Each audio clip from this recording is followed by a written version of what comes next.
A short statement on Heroes of the Storm. I haven't streamed it now for probably about 2 months, but I still feel very closely attached. I played it last night. I played from time to time with friends. Brief summaries, people, like there was just a statement by Blizzard that said HGC will not continue next year. Neither will Heroes of the Dorm. So this is quite sad news. Not fantastic for the health of the scene, I suppose, for the health of the pro scene. Effectively, since there was no other esports pretty much, Heroes esports is kind of at an end. It's better to know than not to know. So although there is that statement and people are angry and sad about it, I think it's better to know that it's happening, so everyone can choose to do other things. Even if it sucks right now, especially I feel sorry for people that qualified through Crucible or that were banking on the future of the scene. But they said it's not profitable anymore. And it's kind of understandable. I think the size of the player base that is interested in the pro scene of HotS is not big enough to make HGC make sense. It was already on life support by Blizzard, essentially. At least back in the days when I grew up in esports, you could tell the health of a esports scene by how many organizations wanted to be a part of it and create a tournament. Now that there's more control by developers to start their own tournaments, it's very much developer driven. That's just a shift in the way that things are run. So it's not so much only anymore about do people love a game, but it's about how much is a developer supporting a scene.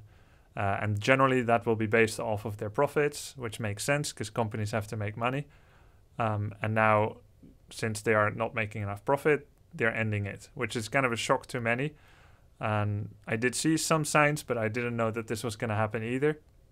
So that's pretty sad, and I feel sorry for everyone involved that built their lives around it, but they're going to have to make a change, and change is part of life. In terms of the casual player base, I don't see the game as being dead or dying at all. I don't think the health of a game is necessarily based on how many content releases it gets, even for a game like HotS, where that has often been a part of the game. If you look at Warcraft 3, Warcraft 3 between 2007 and 2017 received 0 patches, pretty much. Definitely no balance changes and definitely no new units and races. The game was alive despite of it, goes through natural waves of popularity, up and down, but not dead. A game isn't dead so long as there's 10 players playing it or 2 players playing it in the case of Warcraft 3. Any more is extra. I mean, it's alive for the people that enjoy the game. I still enjoy HotS, and if you feel that way too, then it's not a reason for you to be carried away in the doom and gloom of the moment and say the world is ending. Yeah, maybe the player base will shrink. Maybe yes, maybe no. Some casual people, they don't even know about this news. They don't read the news. They're just having fun every time when they log in. Judge for yourself. Are you still having fun? Are the matchmaking queues good? Yes or no? If you're having fun, keep playing. If not, don't. And it was like that before, and it's like that now. That's my thoughts on it. Oh, and what I also wanted to say is, for anyone that doesn't feel like playing HotS anymore, that's totally your freedom, and it always was. You can always come and try out Reforged or Warcraft 3. You're very welcome here in the stream to ask for advice, tips as a beginner, and so on.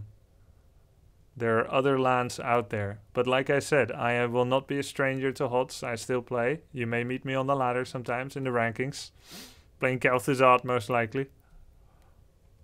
Yep, that's it.